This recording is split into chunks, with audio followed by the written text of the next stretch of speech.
اور جبکہ مخاطب مسلمان ہے اور مسلمان کا قرآن پہ کتاب خدا ہونے کا ایمان ہے، تو پھر قسم اٹھانا عبث ہے، اضافی ہے۔ اس کا مطلب یہ کہ اللہ اپنی بات پر یقین دلوانے کے لیے قسمیں نہیں کھا رہا، بلکہ یہ قسمیں کسی عظیم ترین معرفت کے سفر کی طرف انسان کو متوجہ کر رہی ہیں۔ یہ قسمیں در حقیقت وہ عظیم ترین تمہید ہیں کہ جو خدا کہنا چاہتا ہے اس کے لیے دیباچہ اور ابتدائیہ ہیں۔ خدا سب سے پہلے سورج کی قسم اٹھا رہا ہے۔ آپ صاحب علم ہیں، صاحبان معرفت ہیں، صاحبان ذوق ہیں، ادبی ذوق رکھتے ہیں، مجھ سے 1000 درجے بہتر ان باتوں کو جانتے ہیں کہ اگر اللہ یہ 11 قسمیں اٹھا رہا ہے تو بالآخر ان میں ایک ترتیب ہونی چاہیے، ان کی ابوہت کے اعتبار سے، ان کی عظمت کے اعتبار سے، ان کی جسامت کے اعتبار سے۔ جبکہ 11 قسمیں جن میں سورج کی قسم بھی اٹھائی جا رہی ہے، زمین کی قسم بھی اٹھائی جا رہی ہے، چاند کی قسم بھی اٹھائی جا رہی ہے، آسمان کی قسم بھی اٹھائی جا رہی ہے، نفس انسانی کی قسم بھی اٹھائی جا رہی ہے، تو ان سب قسموں میں سے سب سے پہلے سورج کی قسم کو کیوں مقدم کیا؟ یہ سورج اسی سائبان جسے ہم آسمان کہتے ہیں، یہ نیلی چھت، اس کے نیچے جلنے والا ایک چراغ ہے۔ تو عظمت کے اعتبار سے آسمان بلندر ہے، لیکن بات کہاں سے شروع ہو رہی ہے؟ سورج سے شروع ہو رہی ہے۔ سورج کے بعد پھر فوراً پروردگار نے دوسری قسم اٹھائی، وقت ضحیٰ۔ کیوں؟ سورج سے جو وقت بن سکتے ہیں ان کی 3 سے 4 قسمیں ہیں۔ مثلا ایک ہے وقت طلوع، یہ کون سا وقت ہے؟ جب سورج افق عالم پر نمودار ہوتا ہے اور اس کی روشنی پھیلنا شروع ہوتی ہے صفحہ زمین پر، اس وقت کو وقت طلوع کہا جاتا ہے۔ وقت طلوع کی قسم نہیں اٹھائی پروردگار نے۔ ایک وقت ہے جس وقت سورج ڈھلتا ہے، غروب کرتا ہے، پروردگار وقت غروب کی قسم نہیں اٹھا رہا۔ اسی طرح سے زوال، یہ کون سا وقت ہے؟ جب سے آپ کی نماز ظہر کا آغاز ہوتا ہے، مثلا ضروری نہیں کہ آپ کے پاس یہ ڈیجیٹل بٹیرا ہو یا آپ کے پاس یہ گھڑی ہو آپ کے بازو پر، ممکن ہے کبھی آپ چکوال کے اطراف اکناف میں نکل جائیں، نہ گھڑی ہے، نہ موبائل سیل ہے، نہ وقت کا اندازہ ہے، نہ کسی سے پوچھ سکتے ہیں، نہ مسجد، نہ اذان کی آواز۔ کیسے تعین کریں گے کہ ابھی نماز ظہر کا وقت ہوا یا نہیں؟ تو آپ ایک ڈنڈے کو، چھڑی کو، شاخص کو زمین میں گاڑیں گے، اور جب اس کا سایہ ختم ہونے کے بعد یا انتہائی کم ہونے کے بعد دوبارہ بڑھنے لگ جائے تو یہ وقت زوال ہے۔ نہ وقت طلوع کی قسم اٹھائی پروردگار نے، نہ وقت غروب کی قسم اٹھائی، نہ وقت زوال کی قسم اٹھائی۔ کس وقت کی قسم اٹھائی؟ ضحیٰ۔ یہ کون سا وقت ہے؟ یہ زوال سے پہلے کا وقت۔ زوال کا وقت وہ ہے جب سورج کی روشنی کے ڈھلنے کا آغاز ہوتا ہے۔ اس سے پہلے کا وقت جب سورج نصف النہار پہ پوری آب و تاب کے ساتھ چمک رہا ہوتا ہے اور سورج کی روشنی صفحہ زمین کو پوری طرح سے اپنے حصار میں لے لیتی ہے اور پوری قوت کے ساتھ زمین کو اپنی روشنی سے، کرنوں سے منور کر دیتی ہے۔ یہ وقت وقت ضحیٰ ہے۔ کیوں وقت ضحیٰ کی قسم اٹھائی پروردگار نے؟ ہم دوبارہ پلٹتے ہیں لیکن ایک مرتبہ ان الفاظ کی معنی درک کر لیں۔ تیسرے مرحلے میں پروردگار نے فرمایا والقمر، یہ دوسری آیت ہے جس میں اللہ تیسری قسم اٹھا رہا ہے۔ پہلی آیت میں 2 قسمیں، والشمس وضحاها۔ اب مہاجرین میں پڑھ رہا ہوں جہاں پہ مجھے 2 سال مسلسل آپ سے گفتگو کا شرف حاصل ہوا، اس لیے اب میں تمہیدی باتوں میں اپنا وقت تلف نہیں کروں گا۔ اتنے رسا اور بیدار ذہن ہے کہ میرے ساتھ مجھ سے پہلے آگے آگے چلتے ہیں تو پھر مجھے بھی مشکل پیش نہیں آئے گی۔ والشمس وضحاها، مجھے سورج کی قسم، مجھے وقت ضحیٰ کی قسم، پہلی آیت۔ دوسری آیت میں اللہ نے تیسری قسم اٹھائی، والقمر اذا تلاہا۔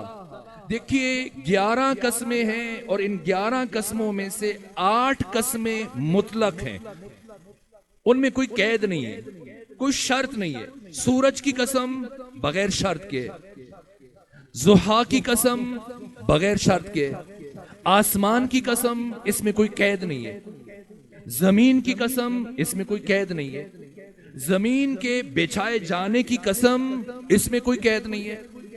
آسمان کے حسن بناوٹ کی قسم، اس میں کوئی شرط نہیں ہے.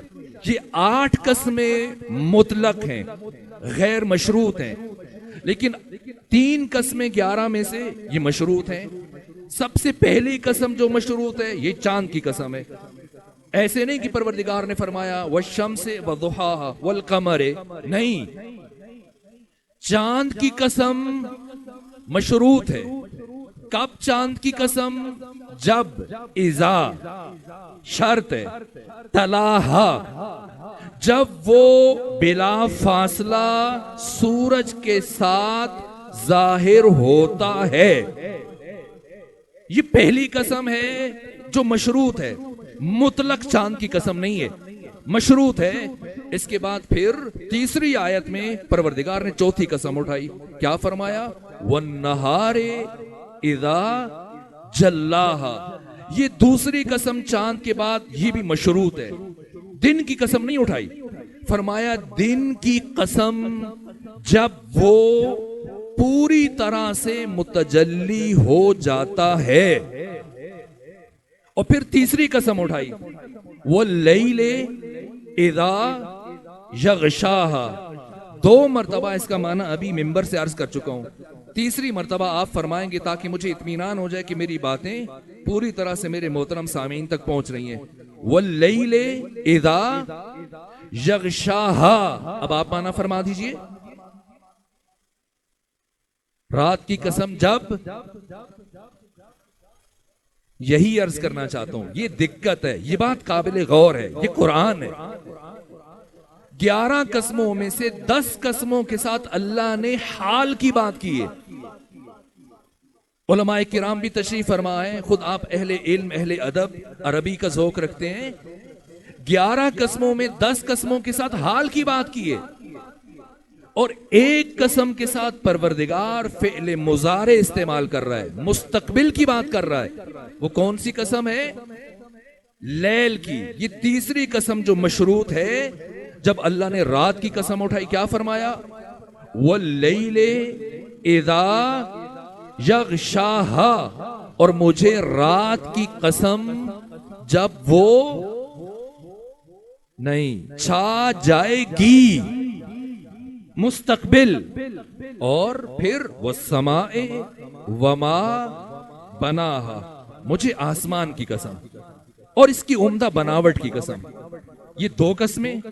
پھر اگلی آیت میں 2 اور قسمیں. وَالْأَرْضِ وَمَا طَحَاهَا. مجھے زمین کی قسم اور زمین کے بچھائے جانے کی قسم.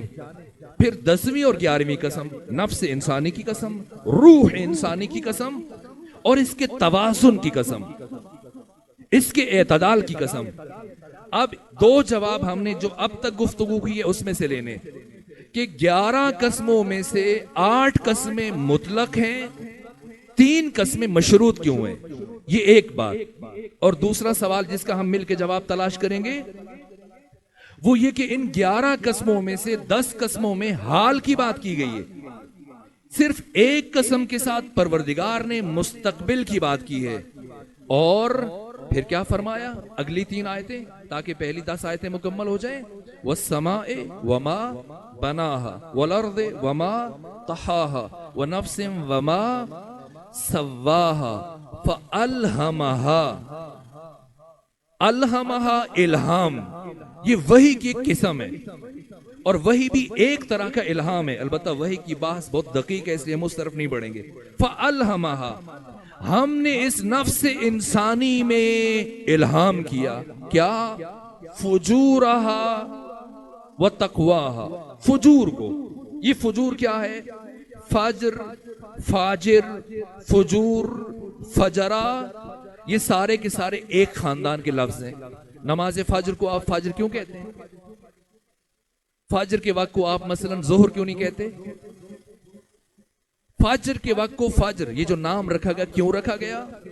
مفردات قرآن کی سب سے بہترین کتاب اہل تسنن اہل تشیع سب مانتے ہیں مفردات راغب. امام راغب اصفہانی نے اس کا معنی درج کیا ہے. فجر کو فجر کیوں کہتے ہیں؟ فجرہ کا مطلب کیا ہے؟ فاجر کسے کہتے ہیں؟ فجور کیا ہے؟ امام حسین نے خود یزید کے لیے لفظ فاجر استعمال کیا ہے. جب مدینے میں آمنے سامنے دونوں کی ملاقات ہوئی تھی، جب یہ حج کے لیے آیا تھا مکہ، باپ نے اسے بھیجا تھا، پھر وہاں سے مدینہ چلا گیا اور مدینہ میں سے جو گل کھلائے، اور انہی میں سے ایک جو ملاقات ہوئی امام حسین کی. امام حسین جب اٹھے، جب یہ بات ہوئی، فرمایا کہ ہم نے آج تک اہل بیت علیہ الصلوۃ والسلام، ہم بنو ہاشم ہر طرح کی خوشبو استعمال کرتے ہیں، لیکن آج جو خوشبو تم سے آ رہی ہے یہ میں نے پہلے کبھی محسوس نہیں کی. کہا اے حسین مجھے لگتا ہے آپ ذوق نہیں رکھتے. یہ خوشبو جو میں لے کے آیا ہوں یہ اسپیشل شام سے اپنے ساتھ اپنے ہمراہ لے کے آیا ہوں. کیا تھا اس کے پاس؟ وہ ایسے برتنوں میں خاص شراب تھا. جب اس نے پیش کیا سید الشہداء اٹھے، اور جب اٹھے اور جو کلمات کے ان میں سے ایک لفظ فاجر ہے. یہ فاجر کیا ہے؟ فجرہ، فجور، فجر، اس کا مطلب مفردات راغب میں امام راغب اصفہانی نے لکھا ہے وسیع شگاف. فجر کو فجر کیوں کہتے ہیں؟ اس لیے کہ یہ رات کی تاریکی کے پردے کو پھاڑ دیتا ہے یہ وقت، اس لیے فجر کہلاتا ہے. فاجر کو فاجر کیوں کہا جاتا ہے؟ حسین ابن علی نے یزید کو فاجر کیوں کہا؟ فاجر وہ شخص کے جو دین، انسانیت اور دیانت کی رضا کو، چادر کو چاک کر دیتا ہے اپنے کردار سے. فَأَلْهَمَهَا فُجُورَهَا وَتَقْوَاهَا، ہم نے اس نفس انسانی میں الہام کیا فجور کو اور تقوی کو. قد فعل ماضی پہ آئے تو تحقیق کا معنی دیتا ہے، یقیناً، اور یہی لفظ جب فعل مضارع پہ آ جائے پھر تقلیل کا معنی دیتا ہے، یعنی کبھی کبھی. یہاں ماضی ہے. قد افلح، بتحقیق وہ کامیاب ہو گیا. من زکاہا، یہ زکا کیا ہے؟ زکا، جو زکی، تزکیہ، زکات، زکی، یہ سب ایک خاندان کے الفاظ ہیں. اس کا مطلب ہے نمو، نشو، پستی سے بلندی کی طرف سفر کا آغاز. زکات کو زکات کیوں کہتے ہیں؟ زکاہا یعنی انسان پستی سے بلندی کی طرف اٹھتا ہے، پرواز کرتا ہے. کامیاب ہو گیا وہ جس نے کمال کی طرف سفر کا آغاز کر دیا. چونکہ انسان دو طرح کے سفر کرتا ہے، ایک مرتبہ افق میں، ایک مرتبہ عمود میں. یہ جو سفر افق میں ہم طے کرتے ہیں اسے ہم ترقی کہتے ہیں، ارتقاء. اور جو سفر انسان عمود میں کرتا ہے بلندی کی طرف، اسے ہم کمال کہتے ہیں. ترقی اور کمال دو الگ چیزیں. اللہ نے انسان کو ترقی کے لیے خلق نہیں کیا، پروردگار نے انسان کو کمال کے لیے خلق کیا. ترقی کیا ہے؟ اگر مادی امور میں آپ پیش رفت کر رہے ہیں، آپ نے بڑی جائیداد بنا لی، زمینیں خرید لی، پلاٹ خرید لیے، بڑی بڑی گاڑیاں خرید لی، بڑا سا گھر بنا لیا، یہ کیا کر رہے ہیں؟ کمال یا ترقی؟ یہ ترقی ہے. اگر آپ کے عہدے میں اضافہ ہو گیا، آپ کے بینک بیلنس میں اضافہ ہو گیا، آپ کے پاس ڈالرز کی مقدار میں اضافہ ہو گیا، آپ کے گھر میں سونے کی مقدار میں اضافہ ہو گیا، یہ ترقی ہے. ترقی کا انسان کی انسانیت سے کوئی تعلق نہیں ہے. انسان ترقی کرے تب بھی انسان ہے، ترقی نہ کرے تب بھی انسان ہے. پروردگار نے انسان کو ترقی کے لیے خلق نہیں کیا. غاروں میں بھی رہتا رہا، کوٹھیوں میں بھی رہ رہا، فرق نہیں ہے. فرق کیا ہے؟ انسان کی انسانیت کا جزو اصلی اور رکن رکین کیا ہے؟ کمال. کمال مادی امور میں نہیں ہوتا، کمال ہمیشہ روحانی امور میں ہوتا ہے. جب کسی کا علم بڑھتا ہے، تقوی، بصیرت، آگاہی، شعور، حیا، عفت، پاک دامنی، استقامت، صبر، جرأت، شجاعت، سخاوت، صفات حسنہ، اخلاق پسندیدہ، جیسے جیسے اس کی روح میں اضافہ ہوتا ہے، اب یہ پستی سے اٹھ کر بلندی کی طرف سفر کرتا ہے. یہ کمال ہے. پروردگار نے انسان کو کمال کے لیے خلق کیا، اور کمال کے سفر کے آغاز کا نام تزکیہ ہے. قد افلح من زکاہا، بتحقیق وہ کامیاب ہو گیا جس نے پستی سے بلندی کی طرف سفر کا آغاز کر دیا. تزکیہ بعض لوگ اس کا معنی کرتے ہیں یعنی خود کو پاک کر لینا، یہ بھی درست ہے لیکن یہ مجازی معنی ہے. کیوں؟ اس لیے کہ کمال کے سفر کا آغاز طہارت سے ہوتا ہے. جب تک انسان اپنا باطن پاک نہ کرے، اپنے رزق کو پاک نہ کرے، اپنے مال کو پاک نہ کرے، تب تک وہ سفر کمال کا آغاز نہیں کر سکتا. اس لیے لفظ زکاہا، قد افلح من زکاہا وقد خوابا. خوابا کسے کہتے ہیں؟ یہ عمارت جس میں ہم بیٹھے ہیں، آپ اپنے گھر میں بیٹھے ہیں، یہ عمارت اگر آپ اپنی بنائی ہوئی عمارت کو خود اپنے ہاتھوں سے گرانا شروع کر دیں، برباد کریں، اسے کہا جاتا ہے خوابا. یعنی اللہ نے انسانیت کی طرف جو تمہیں ہدایت دے کے بھیجا، خود اپنے آپ کو تباہ کر رہا ہے. چونکہ ہم انسان پیدا نہیں ہوئے، انسان بننے کے لیے پیدا ہوئے ہیں. کون بنائے گا؟ سالک بھی خود ہیں، مسلک بھی خود ہیں، سلوک بھی خود ہیں، جادہ بھی خود ہیں، راہی بھی خود ہیں، منزل بھی خود ہیں. خود ہی بن رہے ہیں، خود ہی بنا رہے ہیں. تو جب انسان خود اپنی تصویر اپنے ہاتھوں سے بنا رہا ہوتا ہے، جب خود ہی اپنے آپ کو خراب کرنا شروع کر دے، برباد کرنا شروع کر دے، اپنی شکل، اپنے قیافے کو، اپنے روح، اپنے وجدان کو، اپنے شعور، اپنی شخصیت، اپنی حیثیت، اپنی انسانیت کو جب تباہ کرتے اپنے ہاتھوں، اس کے لیے لفظ خوابہ استعمال ہوتا ہے. قد خواب من دساہا. یہ خرابی کیسے ہوتی ہے؟ من، جب انسان دساہا گناہوں میں غرق ہو جاتا ہے، گناہوں میں ڈوب جاتا ہے. آئیے اب پھر پلٹتے ہیں. 7 قسمیں، 11 قسمیں 7 آیتوں میں، 8 مطلق، 3 مشروط، اور 10 قسموں میں پروردگار نے حال کی بات کی. 1 قسم میں پروردگار نے مستقبل کی بات کی. آج کی حد تک بس ہم اسی ایک سوال کا جواب تلاش کریں گے، ورنہ قرآن کی یہ سورہ اپنے اندر معارف، مطالب، معانی کا ایک انبار اور ایک اعجاز رکھتی ہے. سب سے پہلے اللہ نے شمس کی قسم اٹھائی، سورج کی قسم نہیں اٹھائی. اب سوال یہ کہ ان 11، جیسے میں نے کسی اور سورہ کی تفسیر میں آپ کے شہر چکوال میں ان کا رب بیان کیا تھا. خود قرآن حکیم کے طالب علم کا جو قرآن پڑھتا ہے، مطالعہ کرتا ہے، قرآن کو سمجھنے کی کوشش کرتا ہے، اس کا پہلا فریضہ یہ کہ قرآن کو اس زاویے سے پڑھے، تب قرآن سمجھ میں آتا ہے. قرآن کی آیات میں، قرآن کی صورتوں میں حق تعالیٰ نے ایک عجیب ربط اور نظم کو رکھا ہے. ہر آیت دوسرے سے جڑی ہوئی ہے. جیسے آپ بیچ میں سے ایک آیت کو ہٹائیں گے، خود آپ کو تسلسل نہیں محسوس کر سکتے. اب آئیے ان 11 قسموں کا آپس میں ربط کیا ہے؟ سورج کی قسم اٹھائی، پھر وقت ضحیٰ کی، چلیں یہ ربط تھوڑا سمجھ میں آتا ہے. سورج کے بعد پھر چاند کی قسم اٹھائی، پھر پروردگار نے دن کی قسم اٹھائی. درحالی کہ اب قرآن اٹھائیے، خود سورہ مبارکہ لیل، باقی صورتیں اٹھا لیجئے. پروردگار نے جب دن اور رات کی بات کی تو رات کا ذکر پہلے کیا، دن کا ذکر، لیکن یہاں ترتیب بدل دی. خدا مزاج رکھتا ہے؟ نہ، خدا حکیم ہے، خالق عقل ہے. خدا کیا مزاج نہیں پایا جاتا کہ کبھی ایک کو پہلے رکھ دے، کبھی دوسرے کو پہلے رکھ دے؟ تو کیوں سورہ مبارکہ شمس میں پروردگار نے دن کو پہلے رکھا، رات کو بعد میں رکھا؟ مجھے دن کی قسم، وَالنَّهَارِ إِذَا جَلَّاهَا، اور پھر مشروط رکھا، اور پھر وَاللَّيْلِ إِذَا يَغْشَاهَا وَالسَّمَاءِ. آسمان کا سورج کے ساتھ کیا تعلق ہے؟ رات کا سورج کے ساتھ کیا تعلق ہے؟ دن کا چاند کے ساتھ کیا تعلق ہے؟ زمین کی بناوٹ کا رات کے ساتھ کیا تعلق ہے؟ ان 11 قسموں کا آپ ربط تلاش کیجئے. اور ضروری نہیں کہ ابھی کریں، آپ جا کے جب یہاں سے تشریف لے جائیں، قرآن کھولیں، پھر ربط ڈھونڈیں آپ. اور اگر ربط نہ ہو تو قرآن کی فصاحت، قرآن کی بلاغت، قرآن کا بیان، قرآن کا اعجاز زیر سوال چلا جائے گا کہ پروردگار جو خالق ہے فصاحت و بلاغت کا بے ربط گفتگو کر رہا ہے. ممکن نہیں. خاکم بدہن.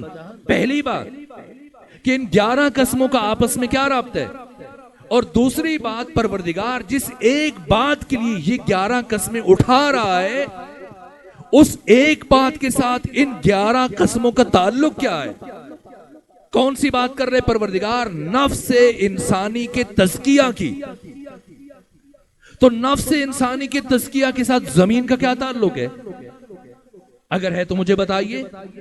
نفس انسانی کے ساتھ چاند کا کیا تعلق ہے؟ انسانی نفس کی طہارت، نمو، کمال اور تزکیہ کے ساتھ سورج کا کیا تعلق ہے؟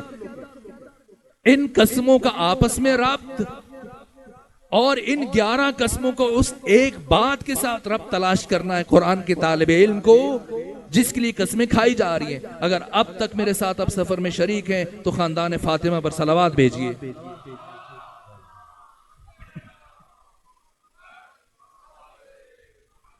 اب وقت تیزی سے سمٹ رہا ہے، اس لیے میں گفتگو کو بھی کوشش کرتا ہوں جلدی جلدی سمیٹوں اور آپ کو زیادہ زحمت سماعت نہ دوں.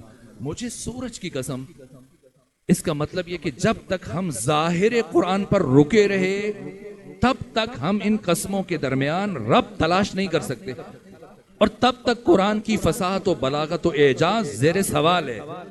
لا محالہ ہمیں بطن قرآن کی طرف بڑھنا پڑے گا، اس لیے کہ جس ہستی پر قرآن اترا ہے اس ہستی نے قرآن کے تعارف میں کیا فرمایا؟ لہو ظہر و بطن.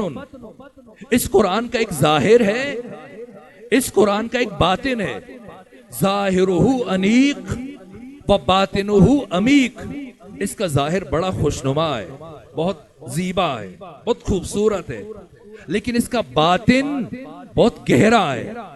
قرآن عقل انسانی کو باطن کی طرف متوجہ کر رہے کہ او ڈھونڈو کیا ربط ہے، تاکہ پروردگار جس عظیم نقطے کی طرف ذہن بشر کو، عقل بشر کو، شعور انسانی کو متوجہ کرنا چاہتا ہے، انسان سمجھے کہ خبردار سورج سے مراد یہ سورج نہ لینا، ورنہ قیامت تک ربط تلاش نہیں کر پائے گا. چاند سے مراد یہ چاند نہ لینا، زمین سے مراد یہ زمین نہیں ہے، ورنہ ربط نہیں ملے گا. سورج سے مراد کیا ہے؟ اگر ہم نے قرآن کو کافی سمجھا تو قیامت تک سورج سے مراد نہیں سمجھ پائیں گے، قیامت تک ان آیتوں کے درمیان ربط تلاش نہیں کر پائیں گے. اس لیے ختمی مرتبت نے قرآن کے معلم اتارے، جن میں سے قرآن کے وارث امام صادق، جن سے حدیث نقل کی اصول کافی میں ابو جعفر یعقوب کلینی نے کیا فرمایا؟ کہا کہ امام صادق فرماتے ہیں کہ سورہ مبارکہ شمس میں شمس سے مراد میرے نانا محمد مصطفیٰ اور چاند سے مراد میرے دادا علی ابن ابی طالب ہیں. اب اس چراغ کو لے کر یعنی اگر سورج سے مراد پیغمبر ہیں اور چاند سے مراد علی ہیں تو آئیے آپ دوبارہ اس سورہ کا معنی شروع کیجئے. والشمس وضحاها، مجھے محمد مصطفیٰ کی قسم اور مجھے وقت ضحیٰ کی قسم. جتنا معنی ہوا بات نہیں اتنا کریں گے پھر واپس آئیں گے. اور مجھے علی ابن ابی طالب کی قسم.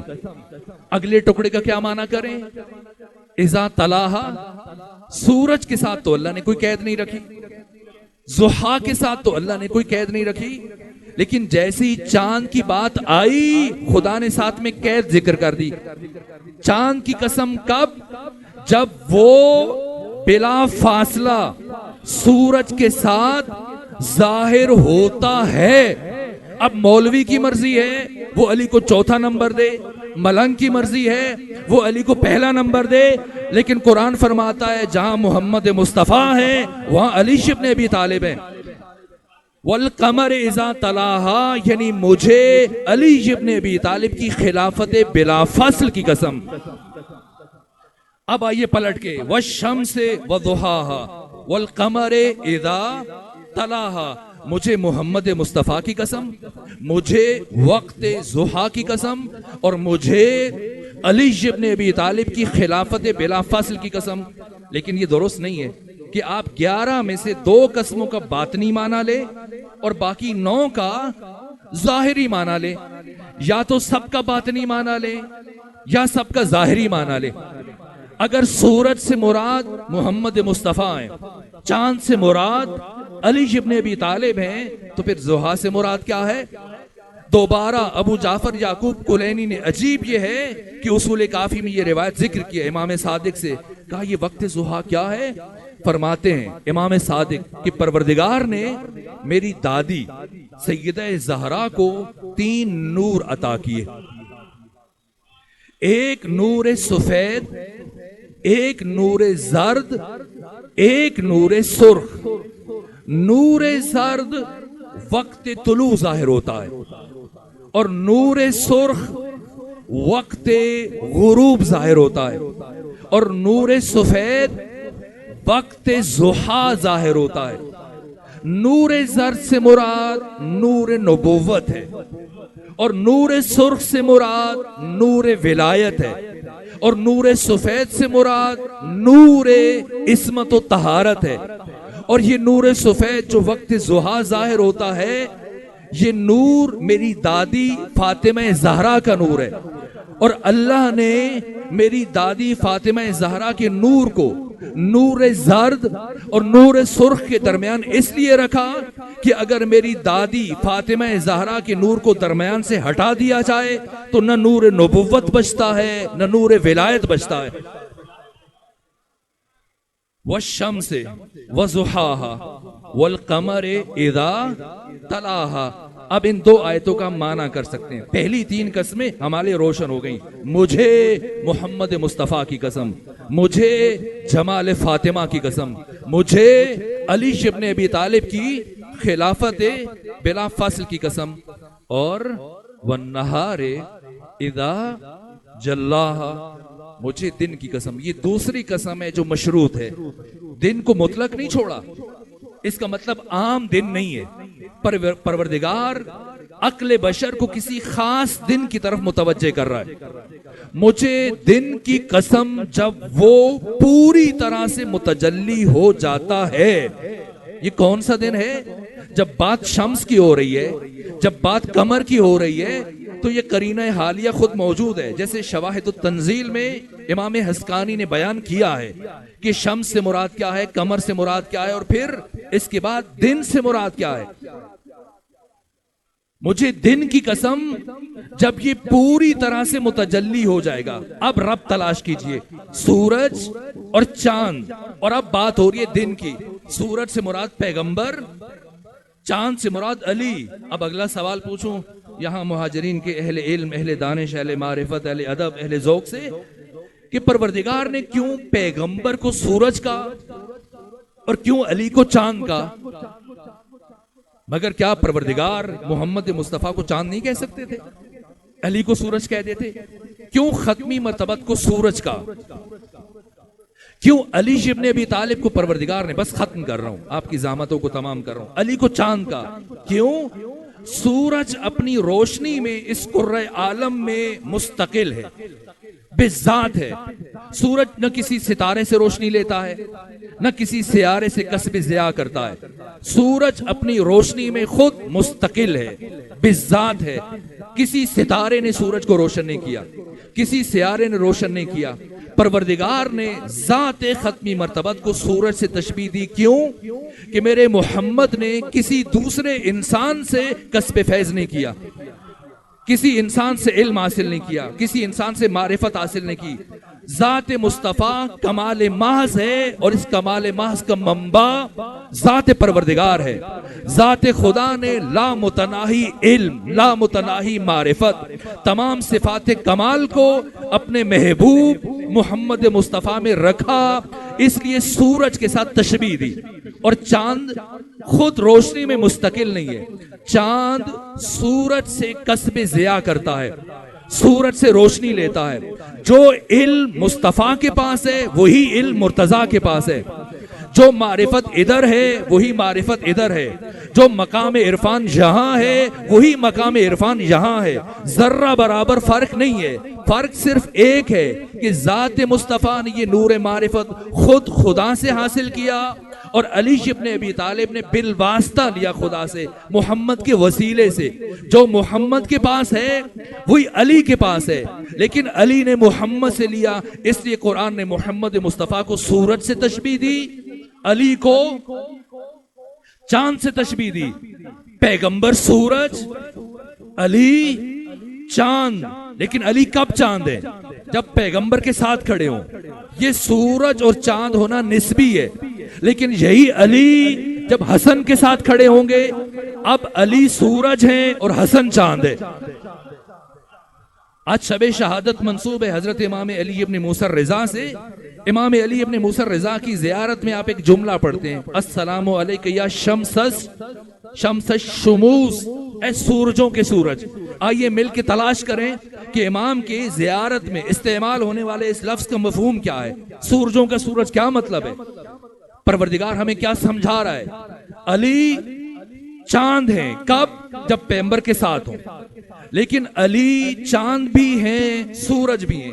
جب پیغمبر کے ساتھ ہوں اب چاند ہے، جب حسن کے ساتھ ہوں اب علی سورج، حسن چاند۔ حسن چاند بھی ہیں، سورج بھی ہیں۔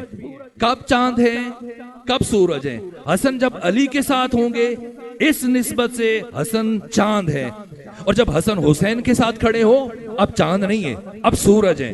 حسین سورج بھی ہے، چاند بھی ہے۔ چاند کب ہے؟ جب حسن کے ساتھ ہو، اور سورج کب ہے؟ جب علی زین العابدین کے ساتھ کھڑے ہوں۔ اسی طرح سے آگے آ جائیے، امام علی ابن موسیٰ الرضا، پچھلے ائمہ کی نسبت، امام موسیٰ کاظم کی نسبت یہ چاند ہے، چونکہ نور معرفت اس وسیلے سے ان تک پہنچا، اور اگلے جو نجوم ہیں، جو چاند ہیں، ان کے لیے امام رضا کی شخصیت سورج ہے۔ اور وہ سارے سورج اور سارے چاند جو دن منتخب کیا گیا ان کی تجلی کے لیے، جس دن ان سب کی ولایتوں کا اعلان کیا گیا، پروردگار ایک سورج اور ایک چاند کی بات کرنے کے بعد اب اس دن کا ذکر کر رہا ہے جس دن سب سورجوں کی ولایتوں کا اعلان ایک ساتھ کیا گیا۔ وہ روز غدیر ہے، فرمایا واللیل والنہار اذا جلاھا، یعنی مجھے روز غدیر کی قسم۔ اور غدیر میں جہاں سارے سورجوں کا ذکر ہوا، وہاں پر امام زمانہ کی غیبت کا ذکر بھی ہے۔ آیات غدیر کو آپ دیکھ لیجئے، جو خدا فرما رہے فلا تخشوہم وخشون، فرمایا اليوم اتممت علیکم نعمتی، آج کے دن میں نے ساری نعمتیں تمام کر دی، اور ورضیت لکم الاسلام دین، اور کیا فرمایا فلا تخشوا اليوم یئس الذین کفروا، آج کے دن کافر مایوس ہو گیا، غدیر کے دن کافر مایوس ہوا، کیوں؟ فلا تخشوہم، اے رسول اب ان سے نہ ڈرنا، اے مسلمانوں اب کافروں سے نہ ڈرنا، اس لیے کہ جب علی سے لے کے مہدی تک ایسے وارث دین کو عطا ہو جائیں اب کافروں سے ڈرنے کی ضرورت نہیں ہے، لیکن وخشون، مجھ سے ڈرو۔ اب سید احمد شاہ صاحب ہیں اور پروردگار انہیں سلامت رکھے، اب ایک ذمہ دار شخصیت ہے۔ مثال کے طور پر جب ہم آپ کے شہر تلگنگ میں کیا نام ہے چکوال میں داخل ہوں اور مہاجرین امام بارگاہ کے قریب آئیں، تو مثلا جو ہمارے ساتھ گاڑی چلانے والا فرد ہے وہ کسی مومن کی گاڑی سے ٹکر مار دے یا کسی مومن کو زخمی کر دے، تو اب ظاہر ہے کہ باقی مومنین اس کے دوست ہیں، رشتہ دار ہیں، تو انہیں غصہ آنا ایک فطری بات ہے، وہ سب غصے میں آئے کہ آپ کیسے عالم ہیں، کیسے ذاکر ہیں کہ آپ ایک طرف مجلسیں پڑھتے ہیں، تو اتنا نہیں پتا کہ آپ دیکھ کے چلیں، خیال رکھیں، کسی کی املاک کو نقصان نہ پہنچائیں، کسی جان کو نقصان نہ پہنچائیں، آپ نے زخمی کر دیا، آپ غصے میں۔ آج تو ہم آپ کو چھوڑ دیتے ہیں، لیکن آئندہ چکوال کا رخ نہ کیجیے گا۔ مثلا آپ کی شخصیتیں بہت بالاتر ہیں، آپ کا اخلاق بہت عظیم ہے، فلسفہ مثال صرف تقریب ذہن ہے تاکہ بات پہنچ جائے، تو اب سب سے ظاہر ہے خوفزدہ ہو گئے اور طے کر لیا کہ چکوال آئندہ نہیں آئیں گے، اور سید فون کر کے کہیں کہ نہیں آپ کو گھبرانے کی ضرورت نہیں، یہ سب میرے عزیز ہیں، میرے رشتہ دار ہیں، میرے جاننے والے ہیں، دوست ہیں، آپ مطمئن رہیں، آپ کو کسی سے ڈرنے کی ضرورت نہیں ہے، بس مجھ سے ڈریں۔ توجہ فرمائی آپ نے، یعنی سب کے لیے ضمانت دے رہے ہیں کہ آپ کو کسی ایک سے ڈرنے کی ضرورت نہیں ہے، بس مجھ سے ڈریں۔ یہ کیسی ضمانت ہے کہ کسی سے نہ ڈریں، مجھ سے ڈریں؟ بات تو وہیں پہ، پروردگار نے روز غدیر فرمایا الیوم یئس الذین کفروا، آج کے دن کافر مایوس ہو گیا، فلا تخشوہم، اب ان سے نہ ڈرنا، وخشون، مجھ سے ڈرنا۔ کیا مطلب؟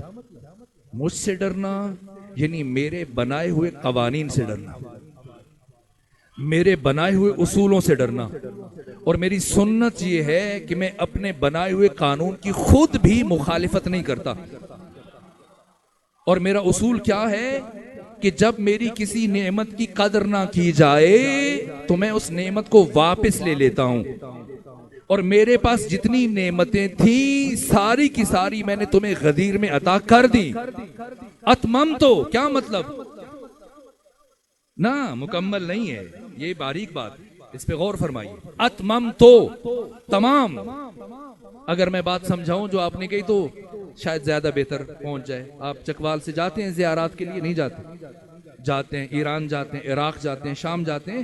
آپ کے ہاں چکوال میں گھر میں آپ کی خواتین، مائیں بہنیں، آپ کی ازواج، وہ آپ کے لیے روٹیاں بناتی ہیں. لیکن ایران میں، عراق میں گھر میں روٹی نہیں بنتی. وہ باہر تندور ہوتا ہے، وہ لوہے پہ بناتے ہیں، بجری پہ بناتے ہیں، چھوٹے چھوٹے پتھروں پہ بناتے ہیں. بربری ہے، لواش ہے، سنگک ہے، مختلف قسم کی روٹیاں آپ لے کے آتے ہیں. کبھی ایسے ہوا کہ آپ لائن میں کھڑے ہوں، ایک طرف خواتین کی لائن ہوتی ہے، ایک طرف مردوں کی، تو آپ لائن میں کھڑے ہوں، جب آپ کی باری آئے تو روٹی ختم ہو جائے؟ ہوا ہے یا نہیں؟ لیکن ہمارے ساتھ ہوا ہے. چونکہ چند سال رہنے کا موقع ملا تو ہوا ایسے کہ جب کئی مرتبہ باری آئی، کھڑے گھنٹے سے، آدھے گھنٹے سے، جب باری آئی تو روٹیاں ختم ہوگی. اب نان بھائی کیا کہتے ہیں؟ حاجہ کا تمام شو، خلاص یلا ختم ہوگی، اب جائیے، تمام شو.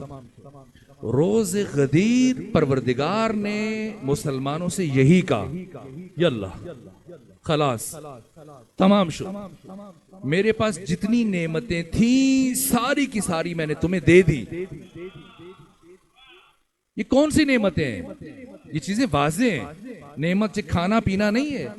ورنہ جو نعمان بن ثابت کے ساتھ امام صادق کی گفتگو ہوئی تھی، امام صادق نے پوچھا تھا، بتاؤ ثم لتسألن یومئذ عن النعیم، اس آیت کا کیا مطلب ہے؟ کہا کہ قیامت کے دن نعمتوں سے متعلق سوال کیا جائے گا. کہا اس سے کیا سمجھے ہو؟ کہا یہی کہ اگر کوئی ہمیں خدا جو دے گا کھانے کے لیے، پینے کے لیے، پہننے کے لیے، پوچھے گا قیامت کے دن. کہا اچھا امام نعمان بن ثابت یہ بتاؤ کہ اگر کوئی تمہیں دعوت دے، کھانا کھلائے، بہترین کھانا پیش کرے، بہترین مشروبات دے، پھل دے، اور اس کے بعد جب تمہیں رخصت کرے گھر سے تو بہترین پارچے کپڑے دے کے آپ کو تحائف دے کے رخصت کرے بڑی عزت کے ساتھ، لیکن اس کے بعد تم جہاں بھی ملو، کسی چوک میں، چوراہے میں، گلی میں، تو تمہیں روک کے پوچھنا شروع کر دے سب کے درمیان، بتاؤ تمہیں میں نے اپنے گھر میں کیا کیا کھلایا تھا، کھانے میں، پینے میں کیا کیا دیا تھا، اور پہننے کے لیے میں نے تمہیں کون سے کپڑے دیے تھے، بتاؤ ایسے شخص کے بارے میں کیا سوچو گے؟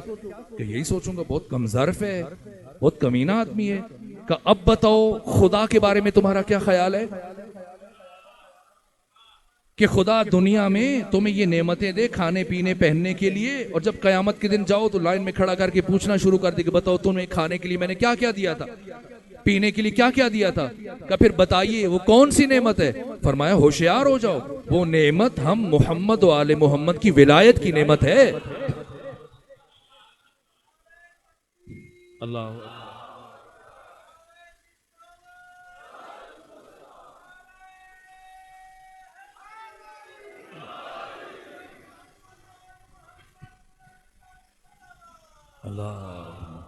صلی محمد.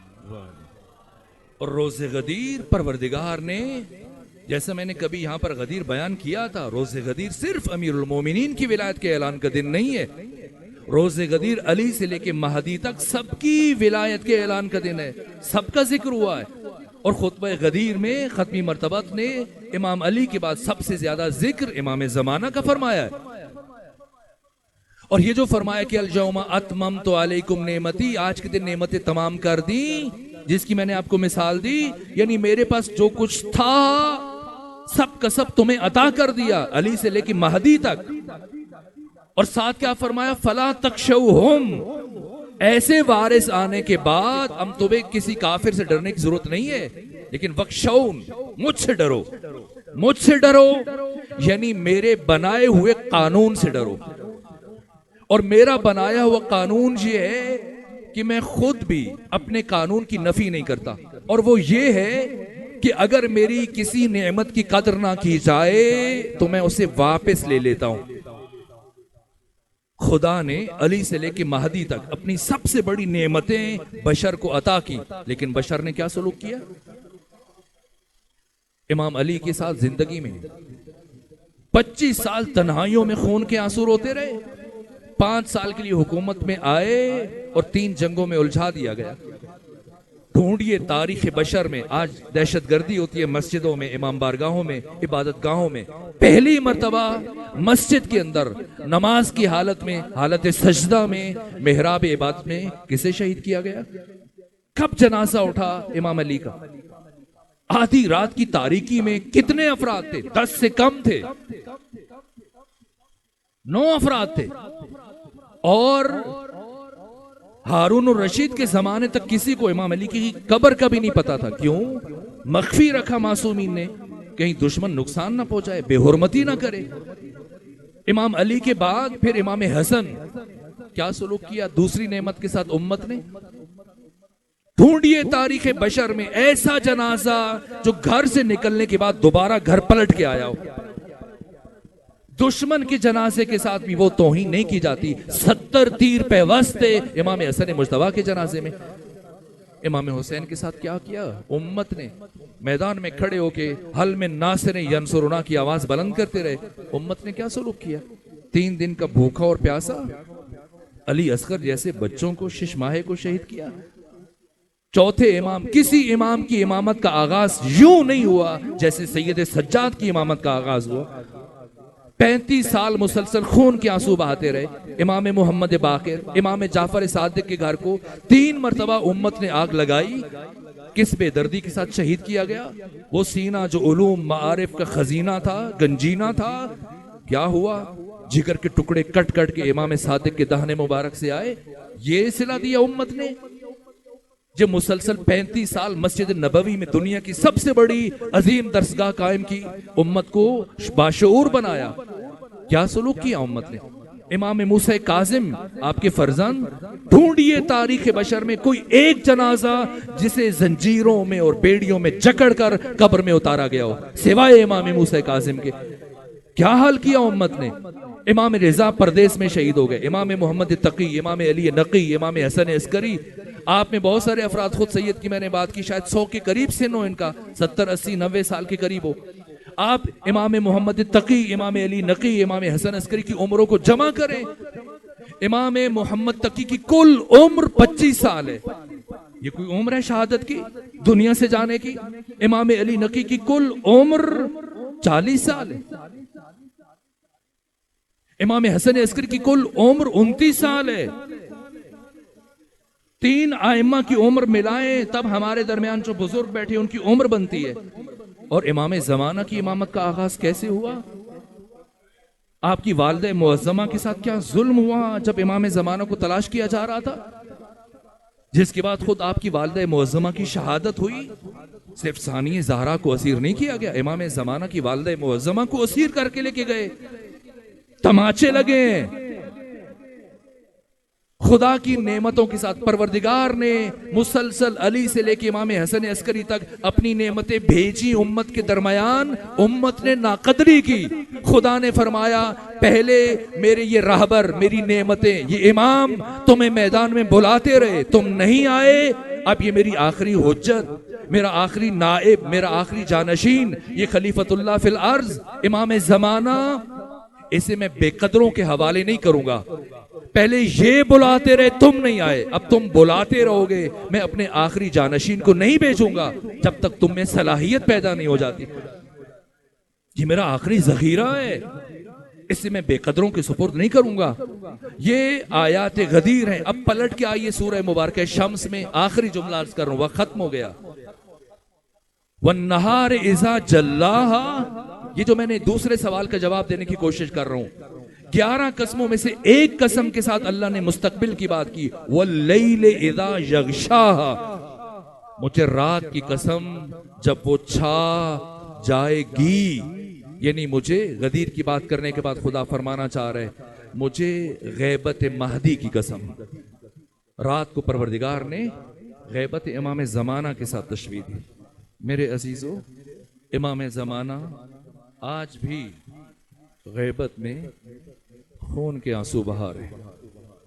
کیا عرض کروں، کس کس مصیبت پہ؟ بیویوں کے بازار جانے پہ، یزید جیسے شرابی کے دربار میں جانے پہ۔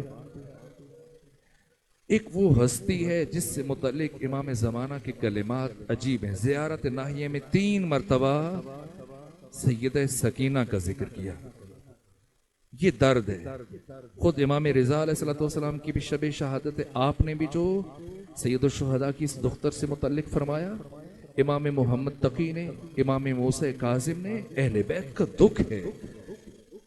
کسی نے امام موسیٰ کاظم سے پوچھا کہ آپ 14 برس سے 16 برس زندان میں رہے, کبھی اپنی مصیبت پر گریہ نہیں کیا؟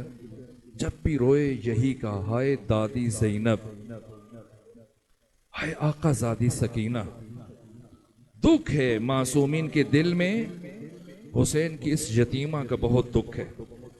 اور اللہ کی قسم کھا کے کہتا ہوں, اگر اپنی بیٹی سکینہ بنت الحسین کو اپنے ہمراہ لے جائے بغیر حسین کا مقصد بچ سکتا تو کبھی سکینہ کو اپنے ہمراہ نہ لے جاتے. کتنی بڑی مظلومہ ہے. کربلا میں مرنے سے زیادہ مشکل کام جینا تھا. جینا مشکل تھا, مرنا آسان تھا. کیوں امام حسین نے روز عاشور انصار کو مقدم کیا؟ شب عاشور حبیب ابن مظاہر نے ایک خیمے میں تمام انصار کو اکٹھے کر رکھا تھا اور فرما رہے تھے کہ وہ آقا ہیں, ہم غلام ہیں. یہ بہتر نہیں ہے کہ سردار میدان میں چلے جائیں اور غلام خیموں میں بیٹھے رہیں. کل پہلے میدان میں ہم جائیں گے, جب ہم سے گزر جائے گی پھر جو سرداروں کے ساتھ ہوگا. اور دوسرے خیمے میں ابو الفضل عباس بنو ہاشم کو جمع کر کے خطاب کر رہے ہیں کہ وہ ہمارے مہمان ہیں, ہم میزبان ہیں. یہ مناسب نہیں ہے کہ میزبان رہ جائیں اور مہمانوں کو شہید کر دیا جائے. کل پہلے ہم جائیں گے. لیکن امام حسین نے سب سے پہلے کسے بھیجا؟ انصار کو بھیجا. کیوں انصار کو بھیجا؟ جیسے ہور آیا, آپ خود دیکھیے, ہور کو بلا تأمل امام حسین نے اجازت دی. کیوں فوراً اجازت دے دی؟ کچھ دیر تو اپنے پاس رکھتے. لیکن سید العلماء فرماتے ہیں کیوں بھیج دیا فوراً؟ کہ اس لیے کہ کچھ دن پہلے, 8 دن پہلے جب تو ہمارے پاس آیا تھا تب ہمارے پاس پینے کے لیے پانی موجود تھا. آج پینے کے لیے پانی موجود نہیں ہے. اگر ہم تمہیں پانی نہیں پلا سکتے تو پیاسا ہی کیوں رکھیں؟ کم سے کم پیاسے تو نہ رہو, جاؤ تاکہ پیاس کی اذیت سے بچ سکو.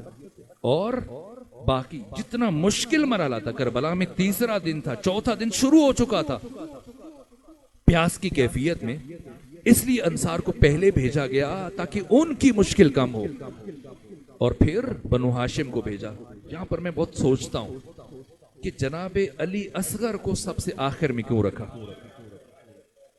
بنو ہاشم میں سے؟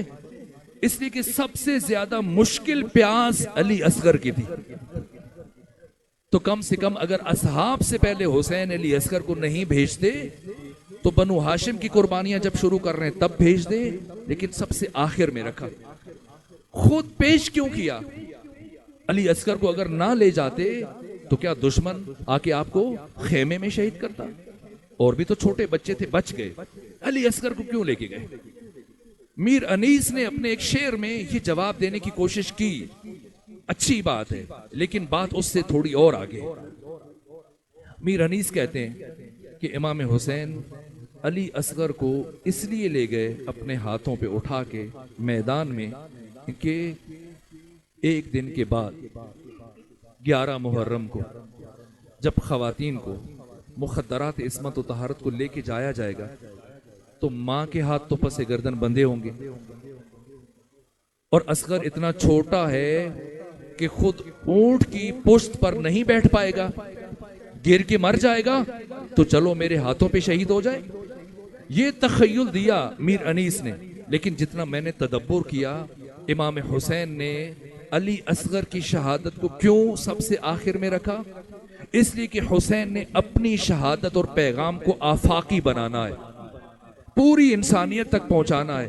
تو اپنی شہادت کے لیے پیش خیمہ قرار دیا علی اصغر کو.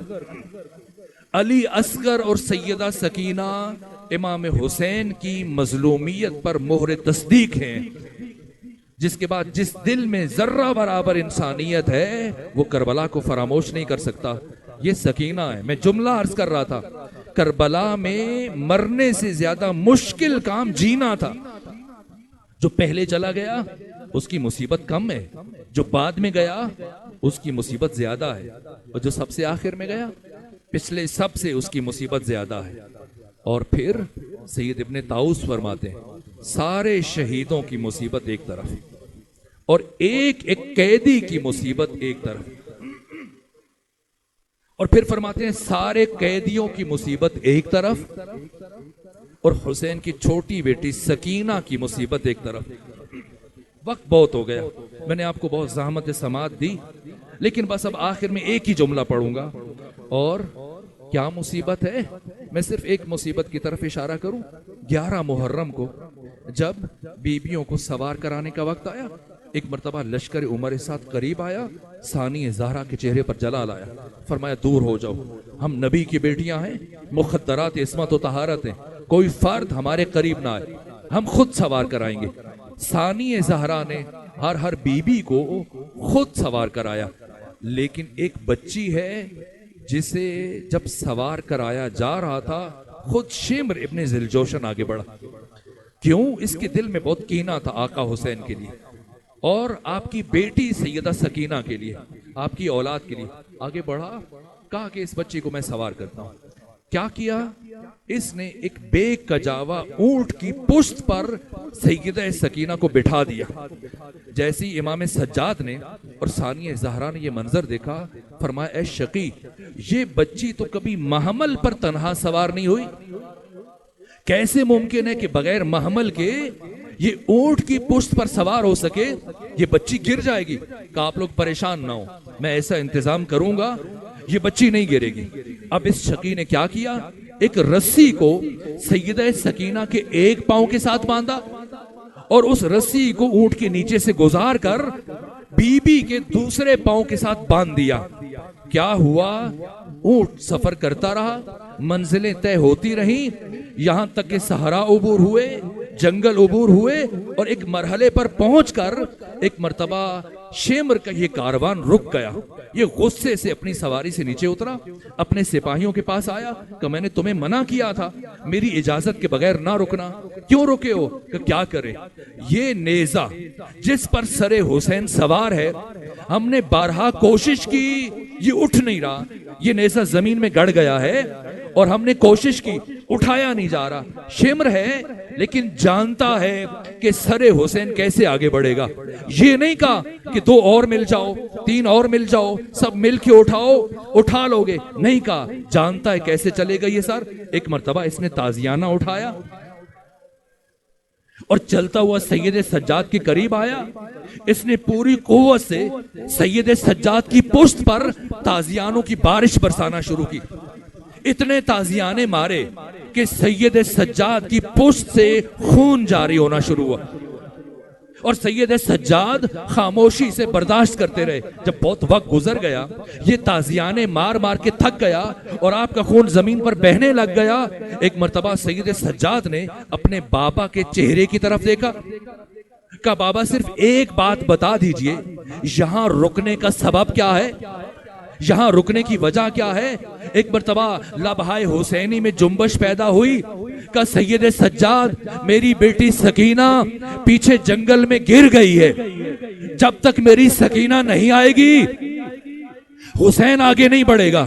ایک مرتبہ جیسے ہی یہ آواز ثانیہ زہرا کے کانوں تک پہنچی، خود کو اونٹ کی بلندی سے زمین پر گرایا اور پیچھے جنگل کی طرف بی بی نے دوڑنا شروع کیا اور آواز بلند کی، اینا بنتی السکینہ، اینا بنتی السکینہ، ارے میری بیٹی سکینہ کہاں ہے، میری بیٹی سکینہ کہاں ہے؟ کہیں سے جواب نہ آیا۔ تلاش کرتے کرتے جھاڑیوں کے درمیان بی بی کی نگاہ پڑی، ایک جھاڑی کی اوٹ میں سکینہ کسی بی بی کی گود میں سر رکھ کے سو رہی ہے۔